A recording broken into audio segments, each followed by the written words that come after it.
அன்பார்ந்த எனதருமை யூடியூப் நேயர்களுக்கு வணக்கம். இது ஒரு முக்கியமான பதிவு தான். அதாவது பணம் வரும் காலம் அப்படிங்கிறத நம்ம தெரிஞ்சு வச்சுக்கணும். அது நார்மலாக இருக்கிற காலம்னு ஒன்று இருக்கு.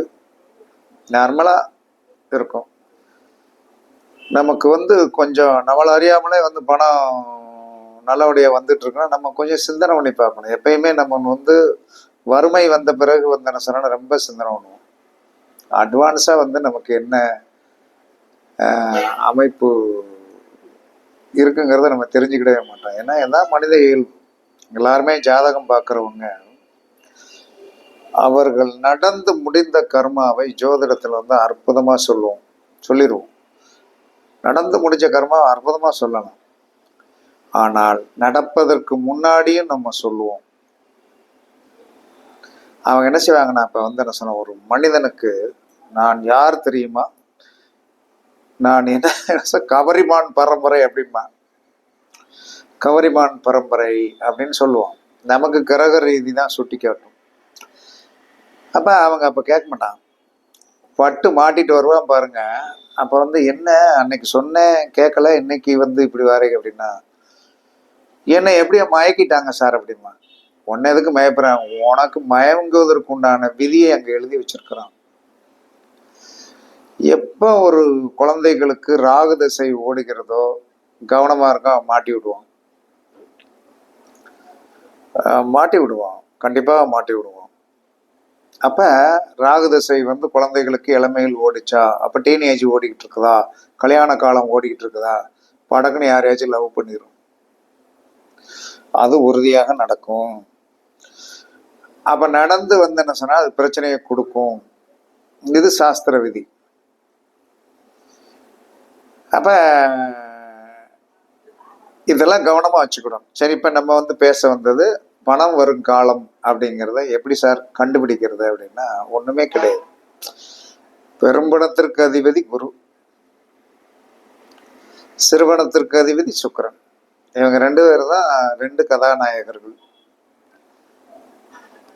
கோடியை கொடுக்கக்கூடியவன் குரு, லட்சத்தை கொடுக்கக்கூடியவன் என்ன சொன்னா சுக்கிரன். இவர்கள் நம்ம ஜாதக கட்டத்துல எங்க இருக்காங்க அப்படின்னு பார்க்கணும். இவர்கள் எங்க இருக்காங்கன்னு பார்த்துட்டு, குரு இருக்கின்ற இடத்திற்கு குரு 1, 5, 9, 7 குரு வரும்போது நல்ல தன வருவாய் உண்டு. குரு இருக்கின்ற இடத்திற்கு, உங்க ஜாதகத்தில் குரு இருக்கின்ற இடத்திற்கு குரு 1, 5, 7, 9 குரு வரும்போது பெருதன வருவாய் உண்டு. அது எப்படி வருதுன்னா சொல்லலாம் முடியாது, ஆனா வந்துடும். அதே சமயத்துல சுக்கிரன் இருக்கின்ற இடத்திற்கு சுக்கிரன் 1, 5, 9, 7 சுக்கிரன் வரும்போது சரியான தனம் வரும். அந்த அந்த சுக்கிரன் இருக்கின்ற இடத்துக்கு சுக்கிரனே 1 மாசம் இருப்பார்ல, 1 மாசத்துக்குள்ள என்ன சொன்னா 12 மாசத்துக்கு உண்டான வருமானத்தை பார்த்துடலாம். வரும். அதுக்கு 5ல, அதற்கு 7ல, 9ல, இந்த 1, 5, 9, 7 இந்த 4 மாதங்களும் குரு இருக்கின்ற இடத்திற்கு குரு வருகின்ற 1, 5, 9, 7 இந்த 4 வருடங்கள் சும்மா கிடையாது. 4 வருடங்கள். இதனால மாத கிரகம், அது வருட கிரகம். அப்படி வரும்போது என்ன சொன்னா தெளிவா நிமிந்திரணும். என்னத்தே வந்துடும். இதை யார் ஆண்டிக்கு வரும், அரசனுக்கு வரும். அவன் தகுதிக்கு தக்கன கர்மாங்கிறது இருக்கு இல்லையா, அந்த கர்மாவை நம்ம தெரிஞ்சு வச்சு, நம்ம என்ன கர்மா அப்படிங்கிறது தெரிஞ்சு அதுக்கு தக்கன அந்த காலத்தை நம்ம என்ன சொல்றோம்னா பக்குவமாக பயன்படுத்தி கொஞ்சம் நிதானமாக இருந்தீர்கள் என்று சொன்னால் கண்டிப்பாக பணம் வந்துடும்.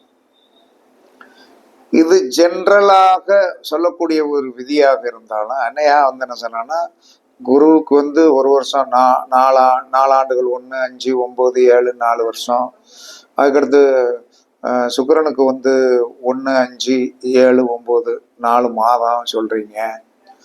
இதுக்கு தவிர்த்து வந்து வேற எது நம்ம மாசம் மாசம் நமக்கு கரெக்டா ரொட்டேஷன் ஆகணுமே அப்படின்னா, உங்களுடைய 2 குடையவர் அவர் தானே நித்த வருமானம் கொடுப்பறவர். உங்களுடைய 2 குடையவர் குருவுக்கு 1, 5, 9, 7லும் குருவுக்கு 1, 5, 9, 7ல வந்து வரும்போதும் பணம் வரும். சுக்கிரனுக்கு 1, 5, 7, 9, 7ல் வந்து உங்களுடைய 2 குடையவர் வரும்போதும் என்ன கிடைக்கும்? பணம் கிடைக்கும். அப்ப ஏற்கனவே சுக்கிரனுக்கு வந்து ஒரு 4 மாதம், சுக்கிரன் இருக்கின்ற இடத்துல இருந்து ஒரு 4 மாதம், தனஸ்தானாதிபதி அப்படின்னு சொல்லக்கூடியவர் 2 குடையவர் சுக்கிரனுக்கு 1, 5, 9, 7ல அது ஒரு 4 மாசம். சுக்கிரனுக்கு வந்து என்ன சொல்றான்னா வந்து குருவுக்கு 1, 5, 9, 7ல் யார் வரும்போது 2 குடையவன் வரும்போதும் பணம் வரும்யா அப்படின்னு சாஸ்திரம் சொல்லுது. இதை நம்ம பரிச்சுட்டு பார்ப்போம். ஏன்னா நம்ம நித்தமும் வந்து வருமானத்தை கொண்டு போகணும், நித்தமும் வருமானத்தை கொண்டு போகணும் அப்படிங்கிற ஒரு சூழ்நிலைக்கு நம்மளை தள்ளிட்டான். என்ன செய்ய? விதி. அதை ஒன்றும் பண்ண முடியாது. இனிமே வந்து என்ன சொன்ன, மண்டை உள்ள வரைக்கும் இதுதான் விதி, இதை மாற்றலாம் முடியாது. அதற்கடுத்து லாபஸ்தானாதிபதி குரு இருக்கின்ற இடத்திற்கு 1, 5, 9, 7 வரும்போதும், சுக்கிரன் இருக்கின்ற இடத்திற்கு 1, 5, 9,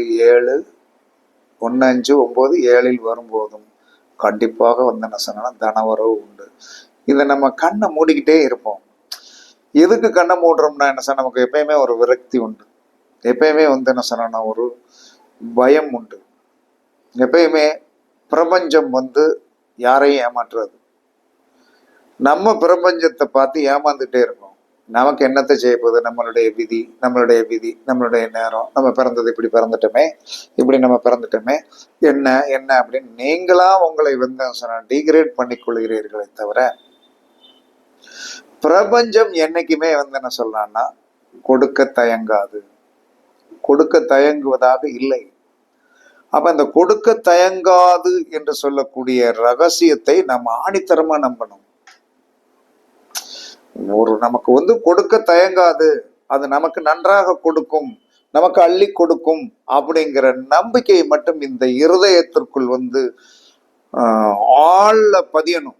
ஆழ பதியன்னா பசுமரத்தில் வந்து ஆணி அடிச்ச மாதிரி வந்து என்ன சொன்னா பதிந்து விட்டது என்று சொன்னால்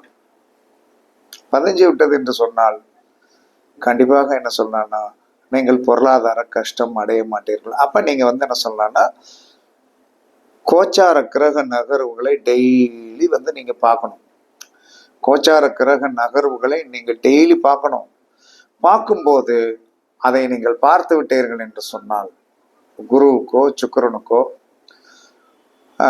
குருவோ சுக்கிரனோ அல்லது நம்மளுடைய 2 குடையவனோ நம்மளுடைய 11 குடையவனோ என்ன பொசிஷன்ல இருக்காங்க, ஏதாவது ஒரு ஒண்ணு நமக்கு கை கொடுக்காம போயிருது. அந்த அளவுக்கு நம்ம பாவம் பண்ணியிருக்கோம். நாம் நிறைய பாவம் பண்ணியிருந்தால் இந்த பூமியில் பிறந்திருக்க மாட்டோம். இதை நல்லா வச்சுக்கணுங்க. நாம் நிறைய பாவம் பண்ணியிருந்தா அந்த பூமியில பிறந்திருக்க மாட்டோம். நாய், நரி, பூனை, காட்டு விலங்குகளாக பிறந்திருப்போம்.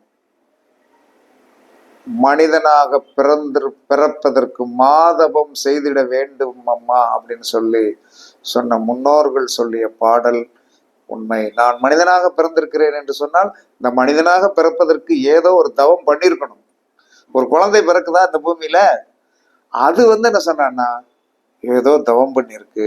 ஆமா, இந்த குழந்தை இந்த உலகத்துல வந்து விலகத்தை பார்க்குது, ஒரு 8 மாசத்துல 8 எடுத்து வைக்குது, பேசுது, நல்லா பேசுனீங்களா? சின்ன குழந்தைகளுடைய மழலை சொற்களை கேட்டீர்கள் என்று சொன்னால் உலகத்திலே சொற்காதான். என்ன கவலை இருந்தாலும் மறந்துடும். ஏன்னா ஒரு 25 ஆண்டுகளுக்கு முன்னாடி ஒரு 25 ஆண்டுகளுக்கு முன்னாடி வந்து சிறு குழந்தைகளை தூக்கி கொஞ்சிய ஒரு கையே அந்த குழந்தைகள் கல்யாணம் முடிச்சு வந்து பிள்ளைய பத்தி நம்ம கிட்ட கொண்டாந்து கொடுக்கும்போது அன்னைக்கு நம்ம குழந்தைகள் வந்து இப்படி ஒரு சத்தம் போட்டோம்னா அமைதியா இருக்கும். இன்னைக்கு அவங்க பெத்த குழந்தைகளை வந்து நம்ம வந்து என்ன சொல்றான்னா சத்தம் போட்டோம்னா கேட்க மாட்டேங்குது. நமக்கு ஆர்டர் போடுது, செய் இதை நீ பண்ணு அப்படின்னு சொல்லுது.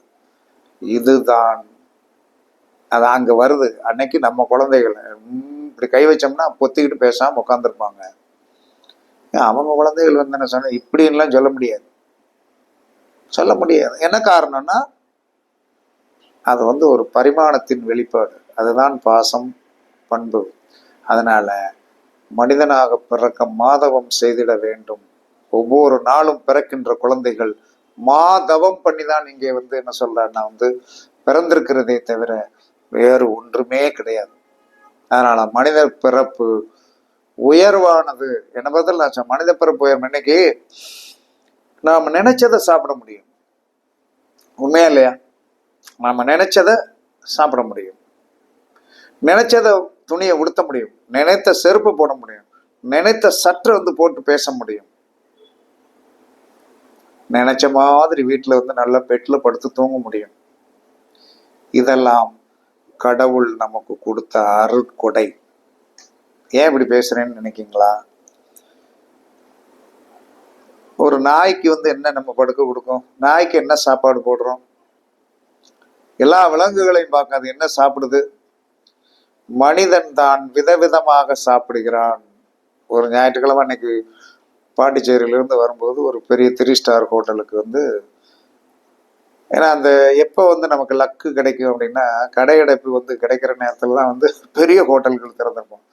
அங்கே உள்ள போய் சாப்பிடும்போது நம்மளை அறியாமல் இந்த உலகத்தில் வந்து நாம் ஏதோ நம்ம முன்னோர்கள் நமக்கு நல்லது செஞ்சுருக்காங்க, நம்ம நல்லா இருக்கணுங்கிறதுக்கு அவங்க தர்மம் செஞ்சுருக்காங்கிற எண்ணம் வந்து அந்த சாப்பாடும்போது தான், உயர்தர ஹோட்டல்களில் வந்து சாப்பிடும்போது தான் இருக்கும். அதே மாதிரி எல்லாரும் அந்த மாதிரி உங்களுக்கு காலம் இருக்கிறது. நீங்கள் கற்பனை பண்ணுங்கள், நீங்கள் கற்பனை பண்ணுங்கள். ஏன்னா நாங்களாம் சின்ன வயசுல ஹோட்டலில் சாப்பிடும்போது துட்டு வந்து இவ்வளவுக்குள்ளதான் சாப்பிடணும், இவ்வளவுக்குள்ளதான் துணி எடுக்கணும், 1000 ரூபாய்க்கு தான் 500 ரூபாய்க்கு தானே. இன்னைக்கு அந்த மாதிரி நிலைமை வந்து எங்களுக்கு இருந்தது, எங்களுடைய தலைமுறைக்கு இல்லை. ஏனால் கண்டிப்பாக எங்களுடைய முன்னோர்கள் செய்கின்ற தர்மம் நாங்கள் செய்கின்ற சின்ன தர்மம். அதனால பணத்தை பத்தி பேசுறேன் வந்து நீங்க என்ன சார் இதை பத்தி பேசுறீங்க அப்படின்னு நினைக்காதீங்க. இதுவும் ஒரு செல்வம் தான். அதாவது எல்லாரும் 16ஆம் நம்பரை வந்து பெரிய கேவலமா நினைப்பீங்களா? 16 என்று சொல்லக்கூடிய நம்பரை யாராவது இன்னைக்கு பேர்ல வச்சிருக்கீங்களா? 16 என்று சொல்லக்கூடிய நம்பரை பேர்ல வச்சிருக்கீங்களா? வச்சிருக்கவே மாட்டீங்க. ஆனால் 16 செல்வங்களை கொடுக்கும். 7ஆம் நம்பரை யாராவது மதிப்போமா? மதிக்க மாட்டோம். உலக அதிசயம் 7, உலக அதிசயம் 7. அதே மாதிரி எதை நாம் வெறுத்து கொண்டிருக்கிறோமோ அதுதான் அதிர்ஷ்டம் என்று சாஸ்திரம் சொல்லுகிறது. உங்களுக்கு பணம் வரக்கூடிய நாட்கள் சார்ந்த விஷயத்தை நான் சொல்லிவிட்டேன். பரிச்சித்து பார்த்த அப்படியே வந்து என்ன சொன்னா வந்து